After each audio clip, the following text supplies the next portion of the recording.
The rain poured heavily that night, the streets nearly empty except for the glow of street lamps reflecting off puddles. Mrs. Eleanor Carter, a frail but strong-spirited elderly woman, clutched her coat tighter as she made her way home from the small grocery store. As she passed the bus stop, she froze. Two boys, no older than 10 or 11, sat huddled together on the cold metal bench. Their clothes were soaked through, their arms wrapped around each other in a desperate attempt to keep warm. Their faces carried the kind of exhaustion no child should ever know. For a moment, Eleanor hesitated. She was old, living on a modest pension, with barely enough for herself. But as she looked at those boys, trembling under the rain, her heart wouldn't let her walk away. She stepped closer and gently asked if they had anywhere to go. They shook their heads silently, eyes filled with fear and shame. Without another thought, Eleanor stretched out her hand and told them to come with her. The boys exchanged a wary glance, but something in her voice, soft yet steady, made them trust her. When they entered her small, worn home, she immediately set out blankets by the fireplace, warmed soup on the stove, and handed them dry clothes from her late son's old drawer. That night, for the first time in a long while, the boys slept peacefully. And for Eleanor, loneliness was replaced by the quiet warmth of knowing she had done the right thing. Days turned into weeks, and what began as an act of mercy slowly grew into a bond neither Eleanor nor the boys had expected. She learned their names, Marcus and David, and listened to their stories of nights spent on park benches, days wandering without food, and the pain of being invisible to the world. Though her cupboards were never full, Eleanor always found a way to stretch her meals, insisting the boys eat first before she touched her plate. She taught them simple chores, the importance of honesty, and reminded them every day that they mattered. Life was not easy. Neighbors whispered behind curtains, questioning why an elderly white woman would open her home to two homeless black boys. Some even warned her she was making a mistake. But Eleanor never wavered. She defended them fiercely, reminding anyone who dared to judge that kindness was not bound by color or circumstance. In return, Marcus and David began to thrive. They helped around the house, excelled in school with her encouragement, and slowly started to smile again.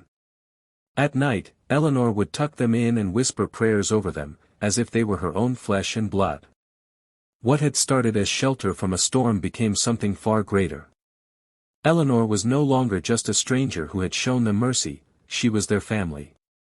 And for the first time in years, her little house was filled with laughter, footsteps, and the comforting sound of belonging.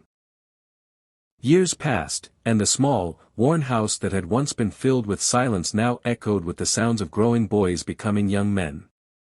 Eleanor beamed with pride as Marcus graduated high school and David earned a scholarship, their futures brighter than she had ever dared to dream for them. Eventually, they moved away to build their lives, but they never forgot the woman who had given them a home when the world had turned its back. They called often, sent letters, and visited whenever they could. Still, Eleanor felt the weight of age and solitude creeping back in once more. Then came the unthinkable. In her 70s, Eleanor was drawn into a financial fraud scheme she barely understood. A trusted acquaintance convinced her to sign documents that later tied her to crimes she hadn't committed.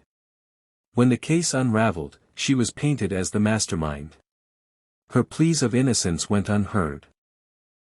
At her trial, the prosecutors pressed hard, and the jury, unmoved by her frail figure and trembling hands, declared her guilty. The sentence was devastating, life in prison without parole. For a woman who had spent her life giving selflessly, it felt like the world had betrayed her in her final years. Alone and broken, Eleanor sat in the courtroom as the gavel struck, sealing her fate. The thought of dying behind bars weighed heavy, but even then, she whispered a prayer for Marcus and David, hoping they would never know the depth of her suffering. News of the sentencing spread quickly, carried through local papers and evening broadcasts. Among the many who glanced at the headline, two men froze in disbelief. Marcus and David, now both accomplished lawyers, stared at the name printed in bold, Eleanor Carter. Their hearts pounded as memories of that rainy night, her warm kitchen, and her unshakable love rushed back. The woman being condemned as a criminal was the same one who had once saved their lives. Without hesitation, they dropped everything and began digging into the case. What they uncovered was heartbreaking. Eleanor had been manipulated, deceived by people who had taken advantage of her trust. The so-called evidence against her was riddled with inconsistencies, but no one had cared enough to look closer, no one, until now. The day of the appeal hearing, the courtroom buzzed with quiet curiosity as the two sharp-suited lawyers walked to the defense table. The judge raised an eyebrow when they introduced themselves not only as her legal counsel but as her sons, not by blood, Marcus explained, his voice trembling, but by love.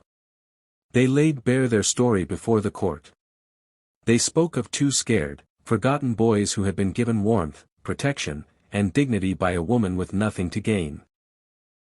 They painted Eleanor not as a criminal but as a beacon of compassion who had changed the course of their lives.